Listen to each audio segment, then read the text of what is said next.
بہت ہی تعجب کی بات ہے ناظرین کہ آج دنیا کے اندر انسان اپنے آپ کو مسلمان کہتے ہیں، اپنے آپ کو مومن کہتے ہیں، اپنے آپ کو جنتی کہلاتے ہیں، اپنے آپ کو اللہ اور اس کے رسول صلی اللہ علیہ وسلم کے ماننے والے بھی کہتے ہیں، اور اللہ اور اس کے رسول صلی اللہ علیہ وسلم کی محبت کے بڑے بڑے دعوے اور دم بھی بھرتے ہیں، لیکن ساتھ ساتھ صریح قرآن کی آیات کے خلاف کرتے ہیں۔ کائنات کے اندر تصرف صرف اور صرف اللہ رب العالمین کا ہے، اللہ تعالیٰ کے سوا کائنات میں کسی کا بھی ذرہ برابر تصرف بالکل بھی نہیں ہے۔ آج کل کے مسلمان جس طریقے سے یہ سوچتے ہیں کہ فلاں ولی ہیں، وہ اللہ کے ولی ہیں، ہم ان کو راضی کریں گے، اللہ تعالیٰ ہم پہ نعمتوں کو نچھاور کر دے گا، اللہ تعالیٰ کے ہم برگزیدہ بندے بن جائیں گے۔ چنانچہ وہ اللہ کے ولی ہیں، وہ اللہ کے نیک اور برگزیدہ بندے ہیں، ان کو ہم راضی کر لیں گے تو ان کے ذریعے سے یا ہم دعائیں کریں گے تو ان کے توسل سے اللہ تعالیٰ ہماری دعاؤں کو بہت ہی جلد قبول کر لے گا، اور اللہ تعالیٰ ہمیں نعمتیں دے دے گا،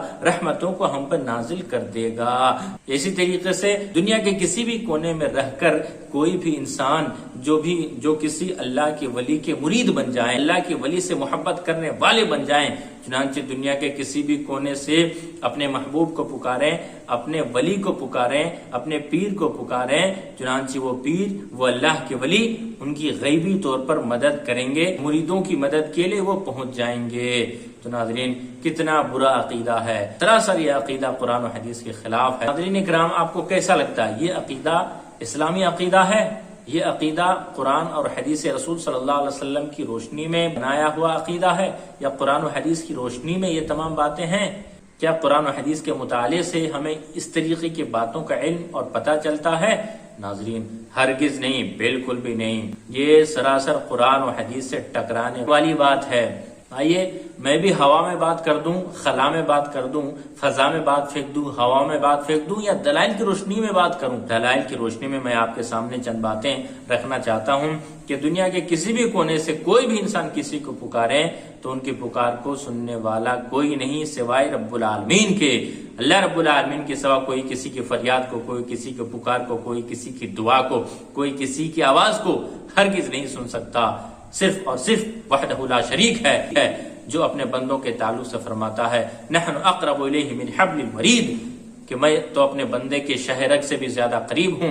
انہ علیم بذات الصدور الا یعلم من خلق وهو اللطیف الخبیر۔ اللہ رب العالمین نے صاف بالکل وضاحت کر دیا کہ وہ اللہ اپنے بندے کے سینے کی بھید کو بھی جانتا ہے۔ کیا وہی نہ جانے جس نے بنایا، جس نے پیدا فرمایا، جس نے مخلوقات کی تخلیق فرمائی، تو وہ خالق مخلوقات کے تعلق سے نہ جانے؟ یہ کیسی بات ہے؟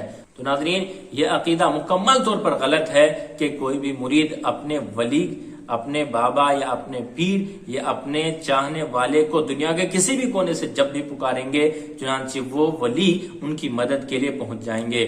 گویا کہ یہ چیزیں عوام کے سامنے بیان کر کے یہ ثابت کرنا چاہتے ہیں کہ فلاں جو ولی ہیں وہ عالم الغیب ہیں، ولی کا تصرف کائنات میں ہر جگہ موجود ہے، پوری کائنات کو وہ ولی دیکھ رہے ہیں، پوری کائنات کی ہر چیز سے وہ ولی واقف ہیں، وہ گزر گئے ہیں، 100 سال ہو گئے، 1000 سال ہو گئے، 500 سال ہو گئے، 800 سال ہو گئے، 700 سال ہو گئے، لیکن پھر بھی گزرنے کے باوجود بھی کائنات کی ہر چیز سے وہ باخبر ہے، اور کائنات کی ہر چیز سے وہ واقف ہیں، اور کائنات میں پوری دنیا میں کوئی بھی انسان جب بھی ان کو پکارے، بلائے، مدد کے واسطے پکارے، یا مشکل کے وقت پکارے، مصیبت کے وقت پکارے، تو وہ ان کی مدد کے لیے پہنچ جاتے ہیں اور مصیبتوں کو دور بھی کر دیتے ہیں۔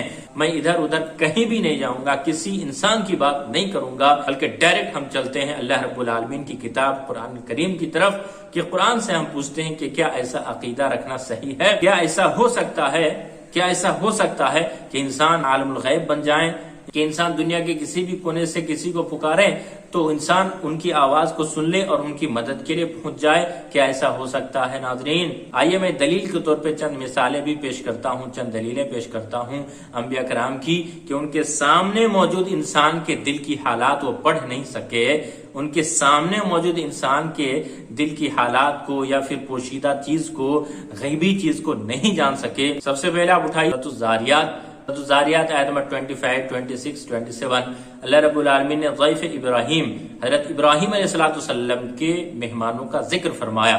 حضرت ابراہیم علیہ السلام کے پاس مہمان آئے، حضرت ابراہیم علیہ السلام نے گائے کے بچے کو یعنی بچڑے کو کاٹ کر کے اچھے طریقے سے پکا کر کے اپنے مہمانوں کے سامنے رکھ دیا اور کہا کہ چلیے تناول فرمائیے، کھائیے۔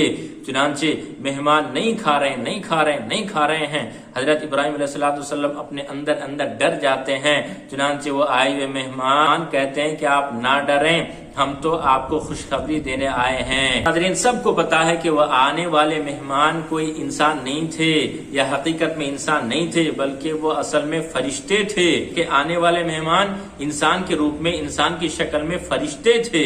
اب یہاں پہ دیکھیے حضرت ابراہیم علیہ السلام جو خلیل اللہ ہیں، خلیل الرحمان ہیں، اتنے بڑے نبی ہیں، اور جن کے خاندان میں، جن کے فیملی میں سب سے زیادہ انبیاء کرام آئے دنیا کے اندر، اور انہی کے خاندان میں اور انہی کے آل و اولاد میں خاتم النبیین رحمت للعالمین، تمام اولاد آدم کے سردار امام الانبیاء محمد رسول اللہ صلی اللہ علیہ وسلم بھی انہی کے آل میں سے ہیں۔ چنانچہ حضرت ابراہیم علیہ السلام کو پتہ ہی نہیں چل سکا کہ آنے والے جو مہمان جو گھر کے اندر جو بیٹھے ہوئے ہیں اصل میں وہ انسان ہے ہی نہیں، وہ تو فرشتے۔ جان نہیں سکے کہ سامنے جو بیٹھے انسان ہیں ان کی حقیقت کیا ہے، ان کی اصلیت کیا ہے۔ پھر یہ کیسے ہم مان لیں کہ دنیا کے کسی بھی کونے میں کوئی بھی رہیں اور گزرے ہوئے کسی بھی شخص کو وہ پکاریں تو وہ گزرا ہوا انسان ان کی مدد کے لیے فوراً پہنچ جائیں گے۔ ناظرین یہ کیسی بات ہے، ہم کیسے مان لیں؟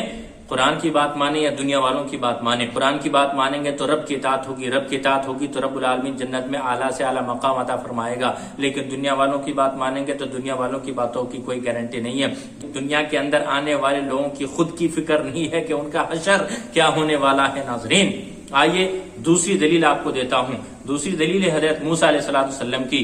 حضرت موسیٰ علیہ السلام اپنی بیوی کو ہمراہ لے کر جب رات کو نکلتے ہیں، آپ اٹھائیے سورہ طٰہٰ آیت نمبر 10، 11، 12، 13، آیت نمبر 10، 11، 12، 13۔ چنانچہ ان چاروں آیتوں کو آپ پڑھیں گے آپ پر یہ بات واضح ہو جائے گی۔ حضرت موسیٰ علیہ السلام جو کلیم اللہ ہیں لیکن وہ بھی عالم الغیب نہیں ہیں، چند منٹ بعد کیا ہونے والا ہے ان کو بھی پتہ ہرگز نہیں ہے۔ حضرت موسیٰ علیہ السلام کو بھی چند منٹ کے بعد کیا کچھ ہونے والا ہے کچھ بھی بالکل ذرہ برابر علم نہیں ہے۔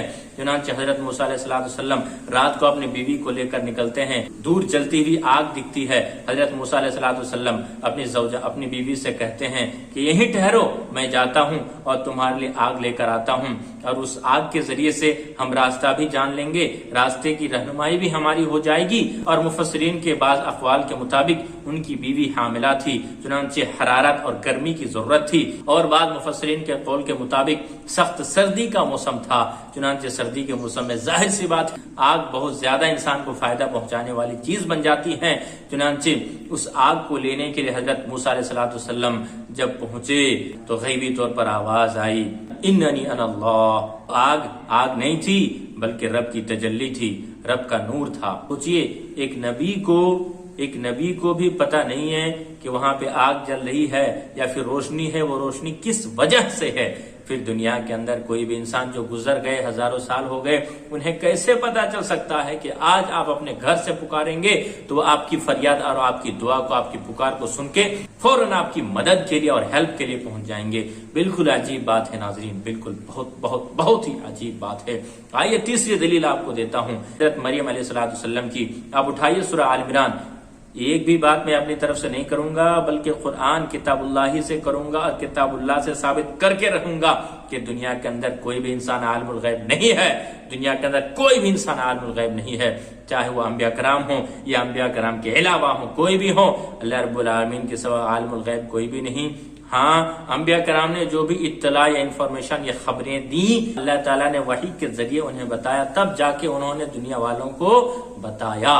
سورہ آل عمران آیت نمبر 37 کے اندر اللہ رب العالمین نے حضرت مریم علیہ السلام کے ہاں جو رزق اللہ تعالیٰ غیبی طور پہ پہنچاتا تھا اس کا ذکر فرمایا۔ جب حضرت زکریا علیہ السلام حضرت مریم علیہ السلام کے حجرے میں یا غرفے میں کمرے میں پہنچتے تھے، جاتے تھے، وہاں پہ پھل دیکھتے تھے، وہاں پہ رزق دیکھتے تھے، کھانے کی چیزیں ان کو ملتی تھیں۔ چنانچہ وہ پوچھتے تھے یا مریم انا لکی ھذا، کہ بیٹی اے مریم چنانچہ یہ چیزیں کہاں سے آئیں، یہ تمہیں کہاں سے مل گئیں؟ چنانچہ حضرت مریم علیہ السلام کہتی قالت ہوا من عند اللہ، وہ کیا کہتی کہ یہ اللہ کی طرف سے ہیں، یہ اللہ کی طرف سے چیزیں ہیں، اور اللہ تعالیٰ جس کو چاہے بے شمار روزی عطا کرتا ہے۔ اس تعلق سے آپ اور زیادہ مزید پڑھیں گے غیر موسمی پھل وہاں پہ حضرت زکریا علیہ السلام کو دیکھنے کو ملتا تھا، یعنی گرمی کا موسم ہے تو سردی کے پھل، اور سردی کے موسم میں گرمیوں کے پھل۔ چنانچہ ناظرین، حضرت زکریا علیہ السلام کون تھے؟ نبی تھے، نبی کے باپ تھے، حضرت یحییٰ علیہ السلام کے باپ حضرت زکریا علیہ السلام تھے، خود بھی نبی، بیٹے بھی نبی، لیکن پھر بھی حضرت زکریا علیہ السلام کو یہ پتہ نہیں چل سکا کہ یہ فروٹس یا پھر یہ پھل جو حضرت مریم کے پاس رکھے ہوئے ہیں یہ کہاں سے آئے، کس نے دیے، ان کو اس چیز کے بارے میں علم نہیں ہو سکا۔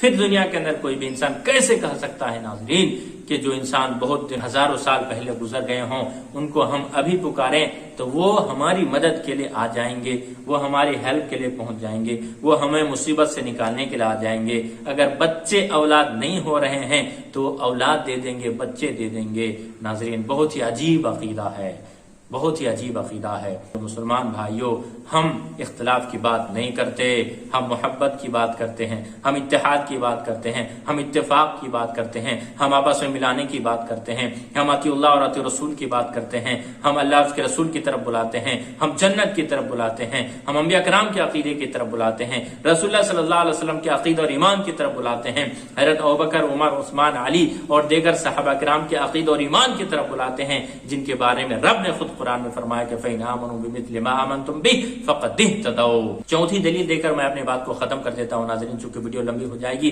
پھر آپ بیچ ہی میں سے کٹ کر کے بھاگ جائیں گے۔ چنانچہ چوتھی دلیل ہے حضرت موسیٰ علیہ السلام کی۔ سورۃ الکہف ہر جمعہ کو آپ تلاوت کرتے ہیں۔ حضرت موسیٰ علیہ السلام نے ایک محفل میں جب کہہ دیا کہ سب سے بڑا عالم میں ہی ہوں، اللہ رب العالمین نے کہا کہ نہیں اے موسیٰ، آپ سب سے بڑے عالم نہیں ہیں، بلکہ آپ سے بھی بڑھ کے ایک عالم ہمارے ایک بندے ہیں، مجمع البحرین میں وہ میرے بندے بیٹھے ہوئے ہیں۔ حضرت موسیٰ علیہ السلام نے ٹھان لیا کہ وہ کون ہے انسان جو مجھ سے بھی زیادہ جاننے والے ہیں، مجھ سے بھی زیادہ علم رکھنے والے، میں تو ان سے مل کر ہی رہوں گا۔ ایک نوجوان کو اپنا ساتھی بنایا، العالمین نے نشانی کے طور پہ یہ بھی بتا دیا کہ ساتھ میں ایک مچھلی لے لینا، اور مچھلی جہاں پہ غائب ہو جائے تو وہیں پہ وہ میرے بندے آپ کو مل جائیں گے۔ چنانچہ حضرت موسیٰ علیہ السلام اور ان کے نوجوان ساتھی چلتے رہے۔ چنانچہ تھکاوٹ کی وجہ سے، تھکاوٹ سے چور ایک چٹان میں ٹیک لگا کے لیٹ گئے۔ چنانچہ پھر وہاں سے چلتے رہے، بھوک لگی، بھوک نے ستایا، انہوں نے دیکھا کہ مچھلی ان کے پاس ہے ہی نہیں ہے، مچھلی ان کے پاس سے غائب ہو چکی ہے، مچھلی ان کے پاس سے کہاں جا چکی ہے، نکل چکی ہے۔ تو یہاں پہ دیکھیے حضرت موسیٰ علیہ السلام کلیم اللہ ہیں، حضرت موسیٰ علیہ السلام رسول اللہ ہیں، حضرت موسیٰ علیہ السلام اللہ کے نبی ہیں۔ قرآن کے اندر سب سے زیادہ حضرت موسیٰ علیہ السلام ہی کا ذکر آیا، پھر بھی نبی ہونے کے باوجود بھی اپنے پاس سے مچھلی غائب ہو جاتی ہے، ان کو پتہ ہی نہیں چلتا۔ سوچئے ناظرین، سوچئے یہ عقیدہ کیسے کوئی رکھ سکتا ہے کہ دنیا کے اندر کوئی بھی کسی گزرے ہوئے شخص کو، کسی ولی کو، کسی پیر کو، کسی خواجہ کو پکاریں گے تو وہ آپ کی مدد کے لیے آ جائیں گے، غیبی طور پہ وہ مدد کر دیں گے۔ ناظرین، یہاں پہ سامنے موجود ہے، تھیلی میں رکھی ہوئی چیز کہاں پہ گر جاتی ہے، کہاں پہ غائب ہو جاتی ہے۔ چنانچہ نبی ہونے کے باوجود، رسول اللہ ہونے کے باوجود بھی انہیں پتہ ہی نہیں چلتا۔ تو معلوم یہ ہو گیا کہ عالم الغیب صرف اور صرف اللہ رب العالمین ہے۔ یہ عقیدہ آپ بالکل بھی مت رکھنا کہ دنیا کے کسی بھی کونے سے اپنے مرید کو پکار لو، اپنے خواجہ اور بابا کو پکار لو، وہ بابا، وہ خواجہ، یہ جن سے تم مرید ہوئے، جن کے ہاتھ میں تم نے بیعت کی، وہ تمہاری مدد کے لیے آ جائیں گے، گرچہ وہ گزر کے ہزاروں سال ہو گئے، لیکن پھر بھی وہ تمہاری مدد کرتے رہیں گے۔ پھر میں اللہ سے دعا کہ اللہ تعالیٰ ہم تمام لوگوں کو قرآن اور سنت رسول صلی اللہ علیہ وسلم کو سمجھنے، سیکھنے اور اسی پر عمل کی توفیق دے۔ آمین۔ السلام علیکم ورحمۃ اللہ۔